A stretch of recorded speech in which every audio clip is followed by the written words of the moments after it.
All right. You have found your way to Renegade Files, your entertainment and information home for all things weird, unexplained, and mysterious beyond belief. Thanks for tuning into the show. This is going to be quite a ride. I'm your fearless host, Lex Gordon, transmitting from the Jungleville Outpost. We are in the midst of a torrential downpour here deep in the uncharted tropics, so if you hear rain and thunder, just consider it free sound effects and a tribute to the rainy days of Seattle where today's show takes us. This is Renegade Files episode number 10, The Death of Kurt Cobain. In the early 1990s, the music industry was poised to change, but it hadn't truly changed yet. Consumption of music was in the middle of transitioning from the analog world of vinyl to the digital world of CDs, with the portable but inferior-to-both magnetic cassette tape bridging the gap. At the same time, the previous decade of music had stripped out the soul of rock and roll in favor of cookie-cutter tunes that were commercially viable, fit into FM radio time slots, and could be performed by hairsprayed, spandexed pseudo-bad boys who looked edgy on album covers, but threw hissy fits when their private jets between gigs did not have bowls of hand-separated all-green M&Ms and melted polar ice-cap drinking water. Grunge emerged as a direct response to the bland corporate rock machine of the 80s and was fueled by the exceedingly high profit margin of plastic CDs. Grunge was a reaction against the glamour of the hair bands.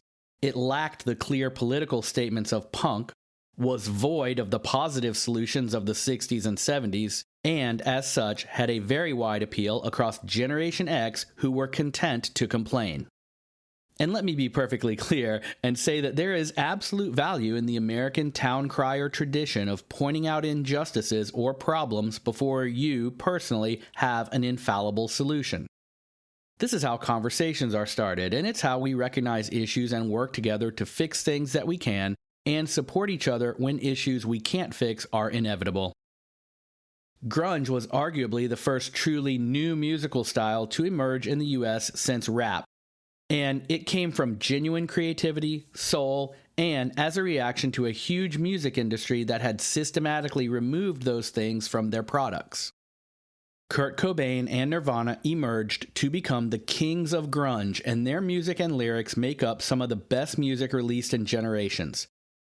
But in the end, Kurt Cobain met with a tragic end, and regardless of how you interpret his last days, he gave us everything he had, and I'm grateful for what he did while he was with us. On this episode of Renegade Files, we'll look into the facts, the timeline, and the cast of characters involved with the sad death of a creative, talented, and very troubled person. Come with me as we dig through the evidence associated with the loss of a pioneering musician and songwriter whose band rescued the nation from corporate 80s hair band glam and became the voice of a generation looking for musical authenticity and lyrical relatability. Much like a hotel room on a grunge band tour stop, this entire case is just a mess. But together, we will align the details which paint a very different picture than the sanitized, neatly produced package given to us from the 90s news on MTV, or, as Kurt Cobain called it, empty TV. I'm glad to have you along as my co-investigator, so let's get into the death of Kurt Cobain.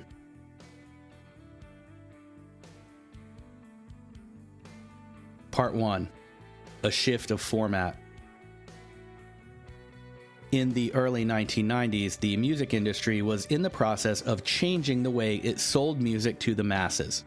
In order to do this, they had to convince people that the new media was better because not only would you have to replace all of your treasured records or cassettes, you would have to buy new players and various gizmos to let you play the new form factor in your old car stereo, and there was a few years there where everything was up in the air.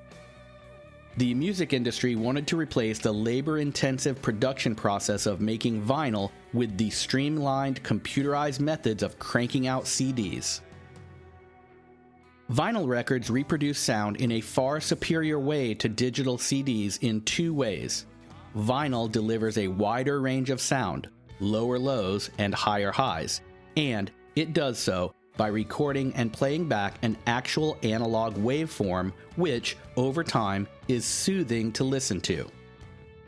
Digital audio, on the other hand, records and plays a much more compressed sound, and will always deliver to your ears a series of sound clips with gaps in between them. This is called bit rate.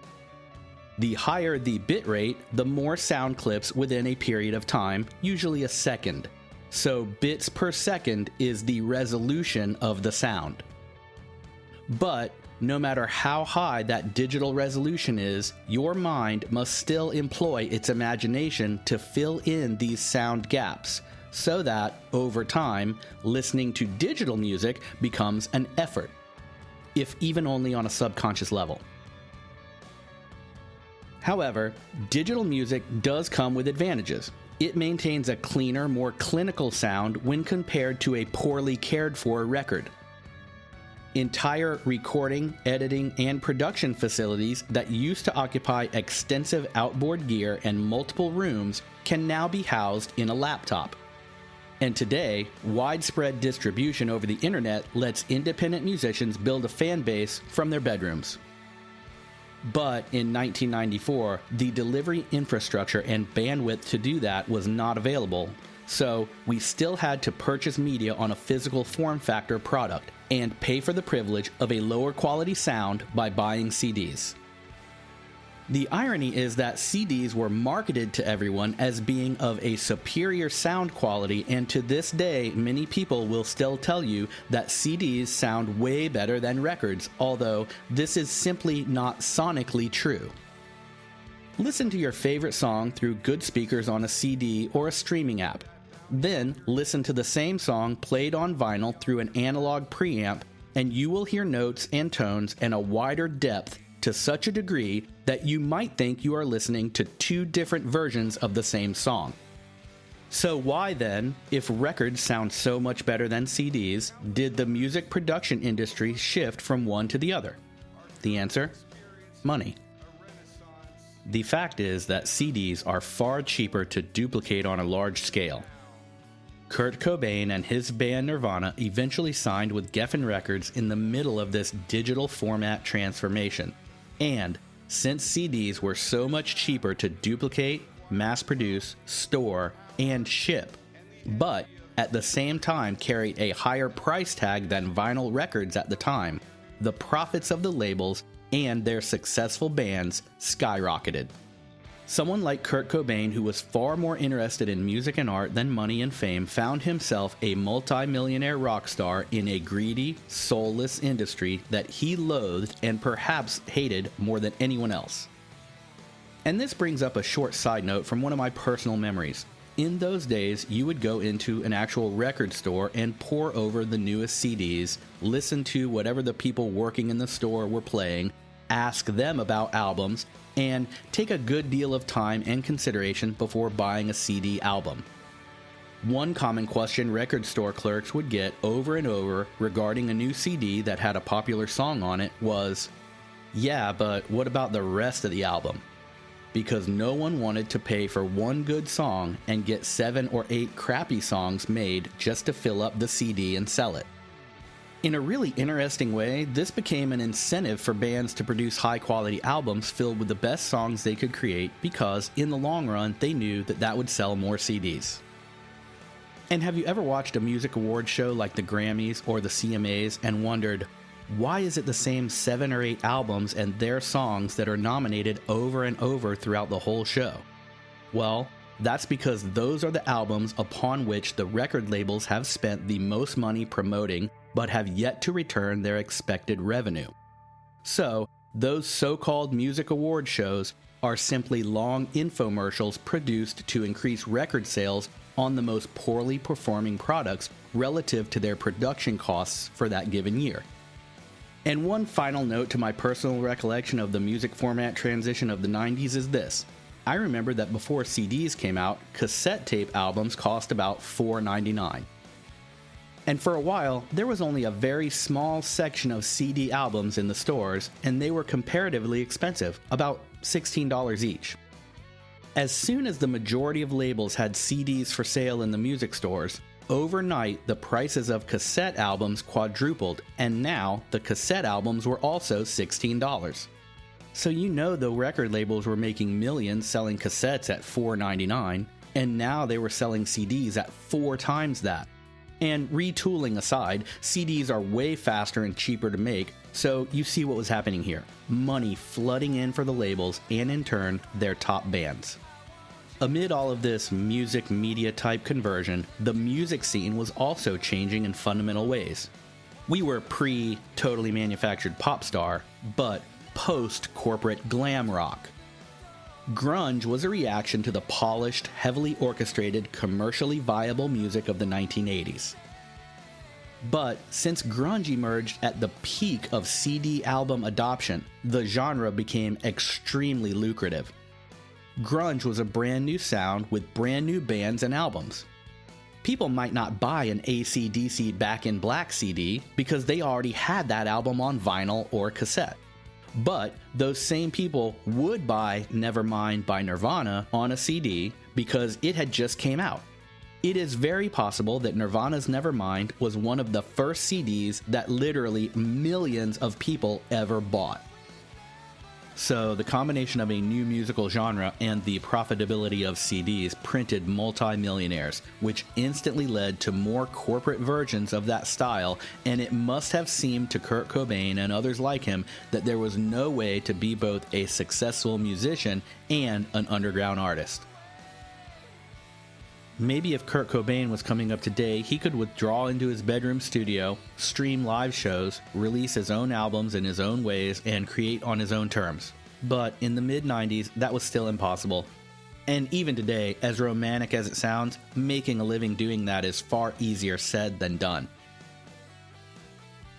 Part 2. The Detective and the Femme Fatale. Like a film noir detective movie, private detective Tom Grant received an unusual phone call on Easter Sunday in 1994 from a distressed wife. She said she wanted to hire the detective to find out who was using her husband's stolen credit card, and she asked him to meet her at a swanky hotel in Beverly Hills. The scene he walked into was complete with a blonde femme fatale wearing a see-through negligee, smoking cigarettes, and telling lies. The first thing she said to him was that if he mentioned anything about the meeting to the press, she would sue him. Tom Grant soon learned that the woman was Courtney Love and her husband was Kurt Cobain. In the hotel room, Courtney Love told Tom Grant that the credit card had not really been stolen, but that she had canceled it and wanted him to find Kurt through tracking his failed attempts at using it. She said she had canceled the card so Kurt could not get money because he was supposed to be in rehab and she didn't want him to be able to get drugs. This story was relayed to Detective Tom Grant in the hotel room that Grant had come to find out was set up as a celebrity detox retreat where drug-addicted stars could lock themselves away to get clean over a weekend or so. As Courtney Love relayed this tale to Grant, a second woman arrived who Courtney introduced as her drug dealer. According to Grant, on nearly every occasion that he dealt personally with Courtney Love, she was either taking drugs, high on drugs, or buying drugs. By the end of the meeting, Love had hired Grant to find Cobain, who she kept insisting was both missing and suicidal. Detective Grant immediately realized that he was dealing with a bizarre case where the person hiring him had, in their first day communicating, lied about a stolen credit card, admitted that lie, and threatened to sue him. While leaving this first meeting, Grant told his investigative partner that from that moment on, they were going to record everything that was done and said throughout this investigation. The story Grant tells, and which is backed up by his numerous audio recordings and notes, is extremely convoluted and bizarre. He tells of Courtney Love orchestrating planted letters positioned to make it look as if Kurt had been in his house when he had not, of her finding another letter from Kurt at 9 a.m. in a location where no letter had existed that same morning at 2 a.m., tales of Courtney, in her own words, planning false stories of her own overdose and arrest in the news to try to get Kurt to respond in some way, and to stimulate record sales through sympathy in the press, and paranoid stories of Courtney's fears that Kurt was having an affair with the female bass player in her band, Hole. According to documents written by Cobain and conversations he had with his lawyer, Kurt Cobain was in the process of divorcing Courtney Love. At the same time, he had grown disenchanted with the music business and was refusing to headline the Lollapalooza tour, which was a decision that would cause him to default upon and lose compensation on a $9.5 million contract. He had expressed his intention to his lawyer to remove Courtney Love completely from his will, which at the time named her and his daughter as the beneficiaries of his estate, with Courtney's name being on all of the couple's property and accounts. Removing Courtney Love from his will and divorcing her in light of her drug addiction and alleged infidelities had the potential to cut her out of financial assets and incomes worth hundreds of millions of dollars. And this is where things get convoluted. Knowing Kurt was planning to cut her out of the will and the estate and divorce her, as well as, if not quitting touring, drastically scaling back his music business production and touring schedules, Courtney arranged what she called a drug addiction intervention, where a number of people confronted Kurt to usher him into rehab, which, in the final analysis, may have been something that he needed. However, rather than a heartfelt group of close friends and relatives, this intervention consisted mainly of record label executives, managers, and Dylan Carson, who was Kurt's close friend, but was also the main person with whom Kurt did heroin. It seems like this intervention was much more about convincing Kurt to keep the business of Nirvana touring and contract execution going than saving him from drug abuse, but we will never really know. What we do know is the timeline of events which occurred after this intervention meeting in Kurt Cobain's Seattle home. On March 26, 1994, Courtney Love left Seattle for the Peninsula Hotel in Beverly Hills, where she would soon meet with private detective Tom Grant. On March 30th, Kurt and his friend Dylan Carson bought a shotgun in Dylan's name for Kurt to use for protection in his house. He was concerned with possible intruders, and he knew that quitting the Lollapalooza tour was going to upset many powerful people and cause them to lose a great deal of money. The shotgun was a Remington Model 11 20 gauge, which is a gun typically used for dove hunting or shooting small game such as rabbits.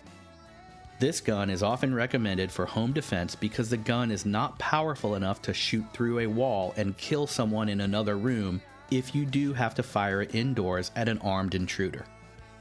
Kurt hid the gun in his home, then checked into the rehab center in Marina del Rey, California, near Los Angeles. This was a self-admitted rehab clinic, and patients were permitted to come and go as they pleased. On April 1st, 13 phone calls were made from Courtney's Beverly Hills hotel room to the rehab center, and Kurt left the center that evening. A hired driver dropped Cobain off at his Seattle home early Saturday morning the next day. That Saturday night, Courtney Love planted a fake story with the Associated Press that she had overdosed and was in the hospital. On Sunday, April 3rd, Courtney first called private detective Tom Grant, met him in her hotel room, and among the things she told him were that she had lied to him and the credit card company about the credit card being stolen, that Kurt wanted a divorce, that he was foolishly walking away from $9.5 million, that her name was on all of the houses and assets, that she didn't know where Kurt was, and she essentially hired Grant to watch a drug dealer's house in case Kurt turned up there because, according to her, he was missing since he had left rehab 2 days prior. On Monday, April 4th, Grant once again met with Courtney Love at the hotel, where she told him that she, pretending to be Kurt's mother, had called in a missing persons report to the Seattle police. The next 2 days seem like Love giving Grant the runaround as she tells him she doesn't want Kurt to know she's looking for him. Then she has Grant stake out hotels, tells him an alias Kurt uses. Then, when Grant finds someone under that name in a hotel, Love tells him that she called the hotel and talked to the person and that it wasn't Kurt, which is an odd thing to do if she doesn't want him to know she's looking for him. By Wednesday, April 6th, Kurt was still missing. Courtney then sent Grant to Seattle to search the Cobain home for Kurt. She had previously told Grant she didn't trust their male nanny, Callie, who lived at the Seattle house, and that he might warn Kurt that Courtney was searching for him. Incidentally, Callie was Courtney Love's former boyfriend. Courtney reiterated to Grant that she didn't want anyone to know he was going to Seattle to look for Kurt, but before he left to do so, Courtney called Callie, the male nanny, to tell him Grant was coming to do just that, at which time she told Grant that Callie wouldn't tell anyone. This is immediately after telling Grant that she could not trust Callie to not tell Kurt she was looking for him. Detective Grant went to Seattle, teamed up with Kurt's best friend Dylan Carlson, and together they set out to find Kurt. According to Grant, Dylan said that Kurt was not at all suicidal and that rumors of Kurt's suicide attempt in Rome previously were total lies. One very shrewd observation made by Grant was that Dylan was Kurt's best friend, and if he thought Kurt was suicidal, he would never help him buy a shotgun. At least you would think he wouldn't. On Thursday morning at 2:15 a.m., Tom Grant and Dylan went to Cobain's home. Dylan knocked and said no one was home. They then called Courtney, who was with Kurt's entertainment lawyer, Rosemary Carroll, in Los Angeles. Dylan had Courtney call the alarm company and turn the alarm off. Then Dylan and Grant went into the house. Dylan remarked that he had never seen the house as clean. They found one TV on in Callie the nanny's room, but no one there and no Kurt Cobain to be found. At this time, Dylan did not mention, and the two men did not search, the room above the detached garage where Kurt's body would later be found. They refer to this room as the greenhouse, but a more accurate description for that type of room would be a carriage house. It was basically an empty tiled floor room with a side staircase leading to a landing and doors on the back of the building and French doors to a small balcony with no external stairs to it, which face the driveway and the parking plaza of a large home. So it's like a room above the garage. Throughout that night, Dylan and Grant spoke to Courtney, who may or may not have been arrested at this time, and who asked the two to return to the house to find the shotgun Kurt had stashed in their closet. Grant wondered why, since Callie had been there the entire time, and if Courtney was so worried about Kurt being suicidal with a gun in the house, had she not asked Callie to get it sooner? When Grant and Dylan returned to the house this time, they found a note from Callie written to Kurt and placed on the stairs. The note said Callie could not believe Kurt had been able to come into the house without his knowing, and it accused Kurt of being insensitive for not calling Courtney, and this description is my paraphrasing of the note in so many and less profane words. Grant later said, and Cobain's lawyer Rosemary Carroll agreed in a taped phone conversation, that the wording of that note sounded phony, and that they both felt it was planted there for Grant to find and not for Kurt. That afternoon, Callie left for Los Angeles with Kurt and Courtney's daughter to take her to her mother, and while Grant never saw or spoke to Callie while he was in Seattle searching in the house, Callie later claimed that he had hardly been in the house at all the entire time. This caused Grant to wonder why, then, in the note supposedly left for Kurt, was Callie so surprised that Kurt could have been in the house without Callie knowing, if Callie himself had hardly been there at all from Monday through Thursday. Grant said he had the feeling that Callie was avoiding him. After Detective Tom Grant and Kurt's best friend Dylan had searched Cobain's Seattle home on 2 separate occasions at the behest of Courtney Love, and both times failed to find any sign of Kurt Cobain, and the reason Grant took Dylan along was that Dylan knew the house and had been in it multiple times, and they were searching for a guy who had been missing for multiple days, who was, according to his wife, suicidal, but according to his best friend, not so. So after looking for Kurt twice in his home, and both times Dylan, who knew the property well, failed to either direct Tom Grant to or look himself in the greenhouse, which is the carriage house above the garage, Courtney Love called an electrician and asked him to do some work on their home. She specifically requested that the electricians inspect and repair, if need be, the security alarm motion detectors in the so-called greenhouse. When the electrician arrived to do so, he found Kurt Cobain lying inside the otherwise empty room. A single wooden stool was near the far French doors, and Cobain was on the tiled floor, on his back, and he was not sleeping. This electrician then made 2 phone calls. The first was to the Seattle Police Department to report his discovery. The second was to MTV to do the same.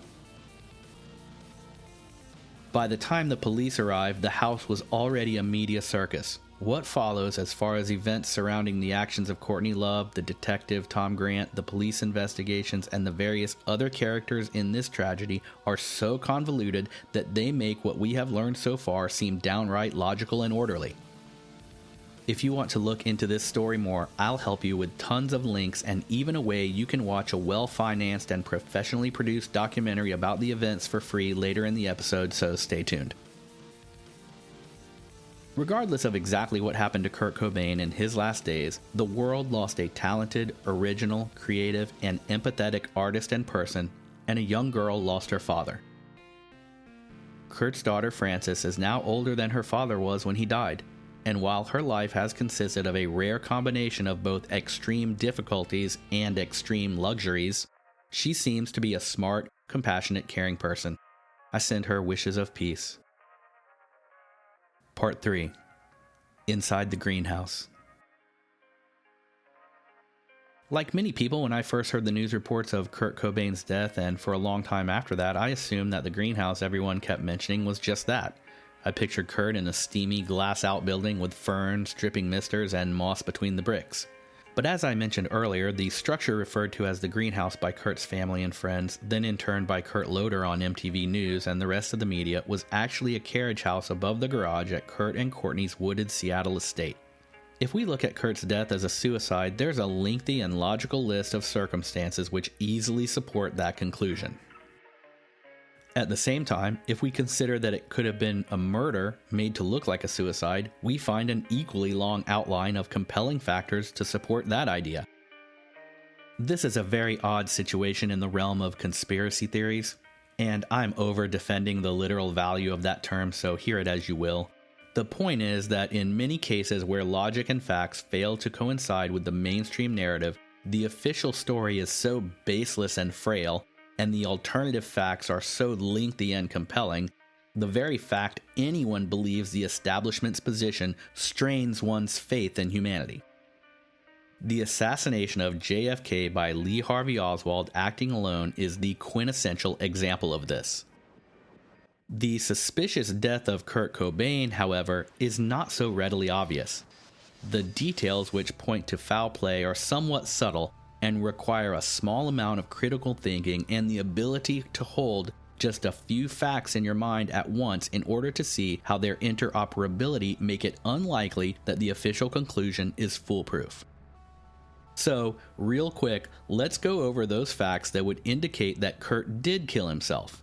And after looking at all of the complex madness in this case, I will say that is a total possibility. However extreme the several actions are that would have to have taken place to make suicide the reality here, because this entire story is decorated with behavioral extremes and outlandish claims. That's the territory we're in. So, what would make the Seattle Police Department conclude that Kurt killed himself? He was a heroin addict. He was a mentally tortured, depressed, angry artist. He wrote a song called "I Hate Myself and I Want to Die." He had been missing for a few days after leaving a rehab clinic. He was found dead holding a shotgun, and he had a shotgun wound to his head. He had heroin and other drugs in his system. He left a note that said, among other things, that his daughter would be better off without him. Handwriting experts concluded that he had written the note. He was inside an essentially unused room on his property and the door was locked. Tell all of those things and maybe a few other suicidal anecdotes to the average person or even the ardent fan through a newscast, and almost anyone would say, well, that's that. But this story is never quite so clear-cut. So let's look at the improbabilities that cast doubt upon this official conclusion of suicide. Kurt was dissatisfied with the music industry, and he lacked the love for the crowds and adoration for his fans that drives other rock stars to persevere, and he was consciously disturbed by that fact. He was grateful for all he had been given by his fans and his musical career, but he was unable to feel joy for the process it had become. He could not fake that joy just to keep making money. He had walked out on the Lollapalooza tour as the headliner, which was a decision that would cost him, and by extension his wife, $9.5 million. He had told his lawyer, who was also Courtney Love's lawyer, that he wanted a divorce and that he wanted to remove Courtney entirely from his will. Courtney then told this same lawyer that she wanted her to find, for Courtney, the most vicious divorce attorney available. Kurt's blood contained 1.52 milligrams per liter of morphine, which is the metabolite of heroin once it passes through the liver. In order to have a blood level this high, he would have had to inject 225 milligrams of heroin, which some say is a beyond lethal dose, while others contend that opiate tolerances among heavy users and addicts can rise to very high levels. And here is your Renegade Files public service announcement. Opiate tolerance levels rise with continual use, but then fall rapidly when use is discontinued. So, someone who uses high amounts of heroin for a while, then stops because they are trying to quit, then goes back for one last dose and uses the amount they were previously used to, can instantly die. That is how you overdose on heroin. The argument is that Kurt had injected so much heroin that he would have been unable to shoot himself because he would have been incapacitated almost immediately. One Seattle Police Department detective said, quote, "I believe he gave himself a fatal dose of black tar heroin, and I don't think I've seen anybody with an overdose that had that much heroin in him." Furthermore, after injecting an amount of heroin that the police detectives say would have been fatal, Kurt then rolled his sleeves back down, buttoned his cuffs, packed his syringe, lighter, remaining heroin, and other paraphernalia perfectly back into his cigar box stash kit, then shot himself in the head with a full-length 10-pound shotgun made for bird hunting. Now, it isn't impossible to shoot yourself with a shotgun. Ernest Hemingway did it. But it's unusual at best and awkward and difficult at least. And the ejected shotgun shell was found on the opposite side of Kurt's body from the ejector slide door on the far side of the shotgun. So the shell would have been kicked out to one side from the gun if it was shot the way he was holding it, but that shell was found on the opposite side of the room. The police claim that the doors to the greenhouse were barricaded with a stool, but the room was otherwise empty, and that stool was at the far end of the room near the French doors that led to the outside balcony, which had no staircase to them. So, the police claim that the door was barricaded by the stool is false. The doors into the room from the staircase landing on the other end, which is the end where Kurt was found, were locked. The police made a point of reporting and recording that those doors were locked from the inside.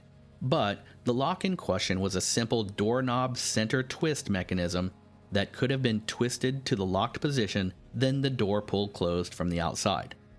And according to Tom Grant, and supported by his many recorded telephone conversations, we get the convoluted story of Courtney Love's behavior and alleged actions during the time between when Kurt left the rehab center and was found dead in the greenhouse. Here is just some of that tale. Courtney Love was in Beverly Hills at a self-appointed detox hotel room from which she called private investigator Tom Grant and lied to him, saying that she wanted him to find out who was using her husband's credit card. She had her meet him at this hotel, where she told him the credit card story had been a lie and that she had canceled the card and wanted to hire him to find out who was trying to use the card and where, and to look for Kurt, who she said was missing. Courtney pretended to be Kurt's mother, called the police, and filed a missing persons report for Kurt under his mother's name. Courtney planted a fake story with the Associated Press saying that she had overdosed and been arrested when she had not.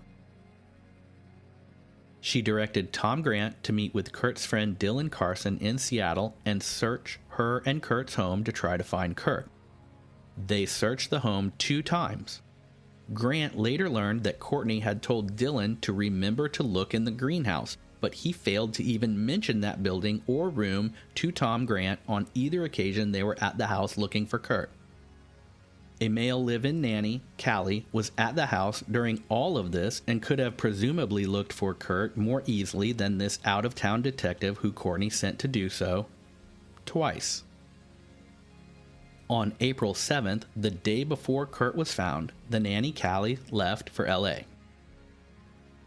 With Kurt still missing and days passing, Courtney, remaining in Beverly Hills and or LA this entire time, hired an electrical company to inspect the motion detectors and security system of the Seattle home's greenhouse. When the electrician arrived to do the work, he discovered Kurt Cobain, and authorities said Kurt had been dead there for at least 2 days. Courtney had frequently and vocally lamented that Kurt wanted a divorce and was suspicious that he was having an affair with her band's bass player, Kristen Pfaff. Kristen, also 27, like Kurt, and a long list of other musicians who met death at that age, died of an alleged drug overdose just 2 months after Kurt, in her bathtub after deciding to leave Courtney Love's band, and with a U-Haul packed with all of her belongings parked outside on the street. Eldon Hoke, known as El Deuce and the bass player for the band The Mentors, said in a videotaped interview that Courtney Love offered him, in his words, $50,000 to whack Kurt Cobain, to blow his head off and make it look like a suicide. Eldon Hoke says that he refused, but that he wishes he had taken the money, and he knows who did it. 2 days after that interview, Hoke was found dead, apparently run over by a train with no witnesses.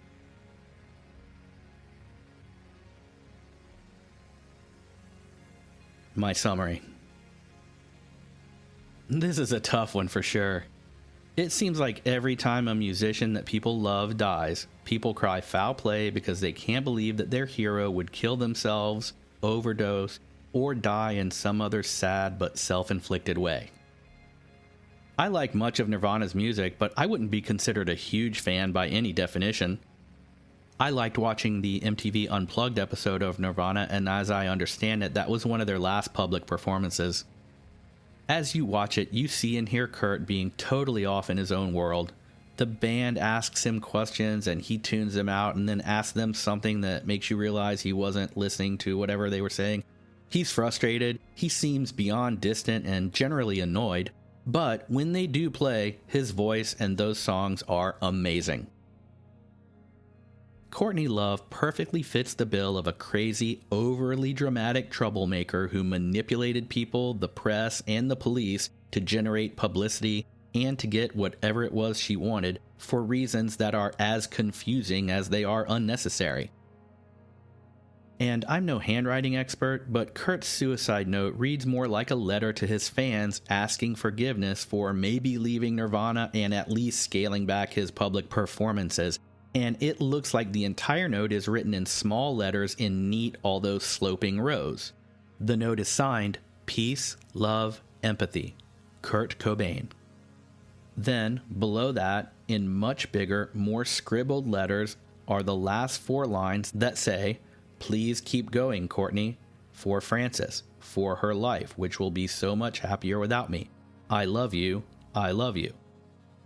And Kurt and Courtney's entertainment lawyer found a backpack that Courtney left in her office, and inside it were pages of Kurt's writing along with other pages of specific letters of the alphabet being practiced on that page over and over.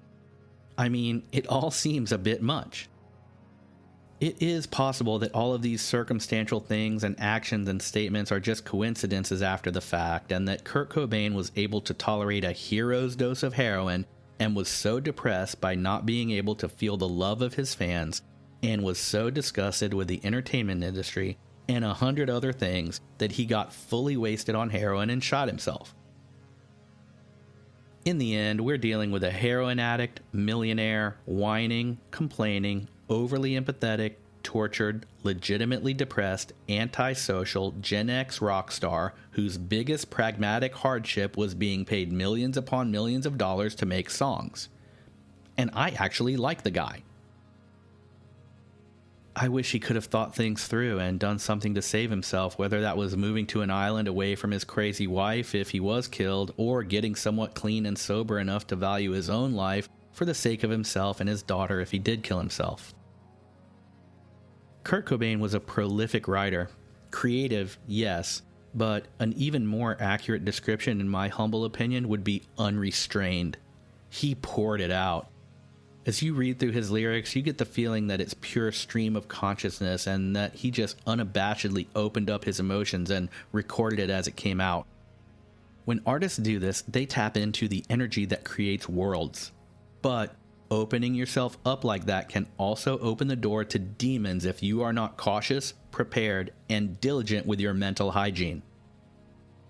If you have serious issues that plague your psyche and your memories and the way you look at yourself and the world around you, and you use heavy drugs to try to alleviate both physical and mental pain, and you are also a hyper-creative artist who has very few peers on your level, and then you find yourself with $100 million in the bank and $1 million deposits posting in your bank every time you look, I mean, really? When you make decisions that cost others tens of millions in lost income, and you have a drug-addicted wife motivated by money and jealous of infidelity who is prone to filing false police and media reports, and you write songs about suicide and then end up the way Kurt did, it seems like he was doomed either way. I can understand a sensitive, super creative person growing sick of the corporate machine he was indentured to, and people who have lived through years of depression, anger, and heavy, hard drug use tend to not make the best decisions, particularly when they are on a potentially lethal dose of one of the most hateful drugs ever created. I hate to be so back and forth on what I think about this case, but I'm just being honest. It's a train wreck, to say the least. Look into this case through the research I'll put in the Dark Intel files on our Patreon page and see if you can make any more sense out of it. You can leave comments there, and I'd love to hear what you think of it as well. I'll also put a link where you can watch the documentary called Soaked in Bleach, which is all about this story, albeit in a very dramatic way. And you can watch that story for free with ads. You can find it yourself on Amazon too if you want to look. Regardless of what really happened to Kurt Cobain, we should all treasure every day we have. I think that might be the message here. In Kurt's words from the song The Man Who Sold the World, I laughed and shook his hand and made my way back home. I searched for foreign land. For years and years I roamed. I gazed a gazely stare. We walked 1,000,000 miles. I must have died alone a long, long time ago.